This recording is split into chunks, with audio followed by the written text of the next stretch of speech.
जय माता दी। आप सभी भक्तों को, आप सभी भक्त मेरा प्रणाम स्वीकार करें। माता महाकाली आप सभी का कल्याण करे। आप सभी का महाकाली धाम में स्वागत है। जो भी भक्त ये वीडियो देख सुन रहा है उस पर माता काली हमेशा अपनी कृपा बनाए रखे, हमेशा अपना वरदमय हस्त बनाए रखे। आप सबके अच्छे विचार, अच्छे संकल्प पूरे हों। आप सबका हमेशा मंगल हो। जय माता दी।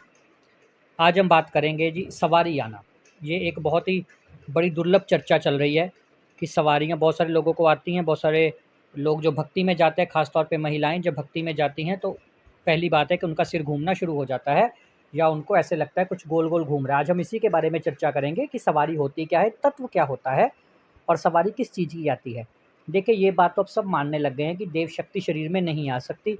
ना वेदों में, ना पुराणों में, ना ग्रंथों में कहीं भी इसका जिक्र नहीं है कि किसी के शरीर में देवता ने प्रविष्टि ली हो। पर यहाँ पर मैं शंकराचार्य जी की एक बात बताना चाहता हूँ। उन्होंने पर काया प्रवेश करके दिखाया है। ये विद्या सीखी है उन्होंने, वो पारंगत है इस विद्या में। पर काया प्रवेश जिसको बोलते हैं, तो वो कौन करता है?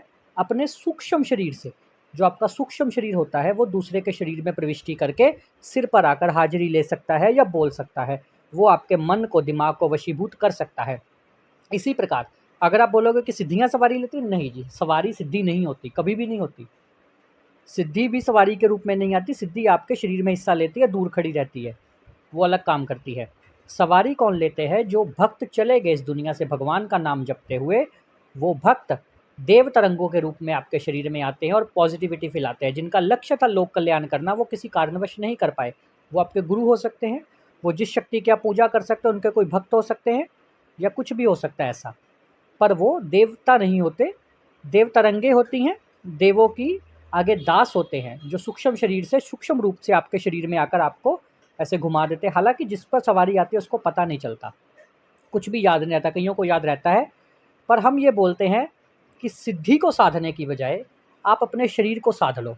आप अपने शरीर को सिद्ध कर लो, जिससे कि देवता जब भी आपके शरीर में प्रविष्टि करे, पहली बात तो शरीर में प्रविष्टि करेंगे नहीं देवता, पर अगर आपको लगे कि अब देवता को बुलाने की ज़रूरत पड़ गई है, तो आपको कोई नियम ना फॉलो करना पड़े। आप जिस भी अवस्था में हो, जिस भी जहाँ भी हो, वहीं पर आपको आपको देव कृपा मिल जाए या देव तत्व आपको प्राप्त हो जाए। इस प्रकार से करना चाहिए। सवारी के कुछ नियम होते हैं, तो इसलिए हम तो सवारी के पक्ष में बिल्कुल भी नहीं है।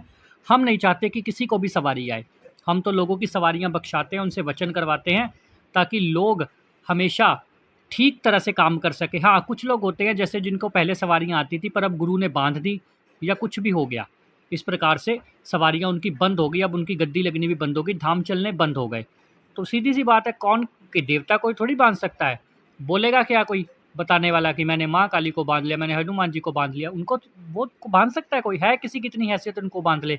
ये आगे उनके तत्व होते हैं जिनको बांध लेते हैं तांत्रिक, और फिर आपकी सिद्धि सवारी बंद हो जाती है। तो इसीलिए सवारी सिद्धियों के चक्कर में ही नहीं पड़ना, हमेशा देव कृपा प्राप्त करनी, देवता के अंश प्राप्त करने, ताकि उसको कभी ना कोई बांध सके। और अपनी दृष्टि खोलनी है, खुद के शरीर को इतना साधना है, खुद की कुंडलिनी जागृत करनी है। अगर आपको इतना ही शौक है किसी के बारे में मन की बात जानने का, तो फिर दूसरी शक्ति का सहारा नहीं लेना। हाँ, कुछ लोग बोलते हैं कि हमने तो कभी चाहा ही नहीं सवारी आए।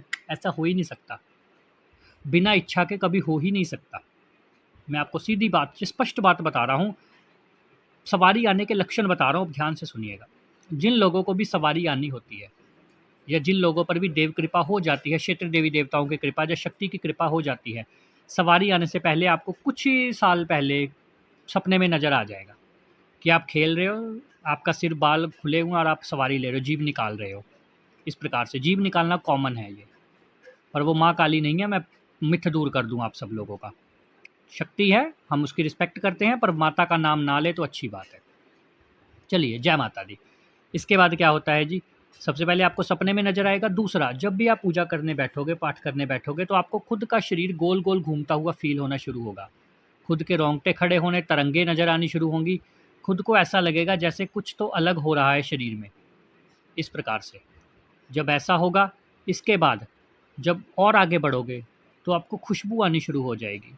गूगल की हो सकती है, धूप की हो सकती है, अगरबत्ती, फूलों की खुशबू, किसी भी प्रकार की अच्छी खुशबू आपको आनी शुरू हो जाएगी। जब आपको ये सब चीज़ें होने लगे, और जब भी आप भजन कीर्तन में जाओगे तो आप खोए खोए से रहोगे। आपको लगेगा कि कोई शक्ति है या कुछ है शरीर में, अलग हो रहा है। जब ये सारे अनुभव हो जाएं, तो आपको समझ जाना चाहिए कि शरीर में सवारी आने वाली है। सवारी के लक्षण होते हैं ये। सपने में आकर सवारी कई बार बातें भी करती है। तो इसीलिए माँ भगवती की कृपा प्राप्त कीजिए, माता रानी का जाप कीजिए जितना अधिक कर सकते हैं, दुर्गा कवच लगाइए, चालीसा का पाठ कीजिए। जितना आप शास्त्रों से विधिवत तरीके से करोगे तो आपको सवारियाँ नहीं आएगी।